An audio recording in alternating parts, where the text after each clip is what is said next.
Today, July 25th, the Feast of St. James the Greater is a huge celebration in Spain and Mexico and all Spanish-speaking countries because he is their patron saint. In Spain, they know him as Santiago, Sanctus Jacobus in Latin, which becomes Saint Jacob, Santiago, and names like Iago and Diego are all very familiar there.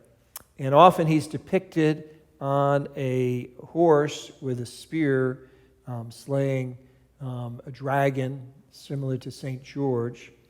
And he's known as being the apostle to the Iberian Peninsula, which is Spain today and Portugal. Because when Jesus ascended into heaven, he said to the apostles, go out to the whole world. So evidently he got on a boat and went across the Mediterranean and tried to convert the people living in the Iberian Peninsula, but they were really, really stubborn. They were a lot of fun. You know, they had good wine and they had great food, but they didn't want to pay attention to him. So he was about to give up. He was about to give up. And then Our Lady appeared to him. Did you ever hear this story? Standing on top of a column in the square of the city in Spain known as Caesar Augustus, named after Caesar Augustus. Today, they call it Zaragoza. And that column, she was standing on the column, she looked at St. James and said, hang in there, because if they convert, they'll take the faith all over the world, which is what they did with Columbus and all the rest, right? And, of course, the Spaniards love that story.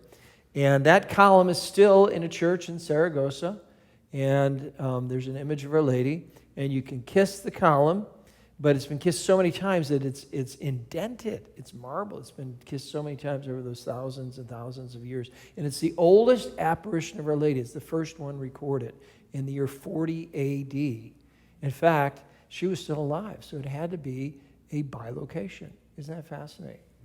So St. James, we see that he had a big heart. He's known as the Greater because he was St. John's older brother. John wrote the Gospel. John and James were sons of Zebedee. They were fishermen, and he was the older one. And he, along with his brother John and Peter, were kind of the inner circle of Jesus. They were with Jesus when he raised the 12-year-old girl from the dead. Remember that one? He said, Talitha cum. They were with Jesus on top of the mountain when he was transfigured, and that was not an easy climb. It's about 2,000 vertical feet, not easy climb. And they were with Jesus in the agony in the garden. So they're sort of the inner circle. So it's wonderful on this occasion, the gospel we read, that their mother came up to Jesus and she wanted our Lord to guarantee that they'd had the two best spots in heaven. And what happened? The other 10 were indignant at James and John. Why weren't they indignant at the mother? Because they knew James and John put their mother up to it. They knew what was going on. They knew it, all right? And our Lord said, oh, come on, you've been with me so long. You know, that's not my place to give, and we're called to serve.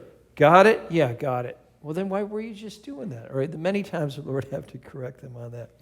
And so our Lord says, whoever wants to be the greatest among you must be the servant.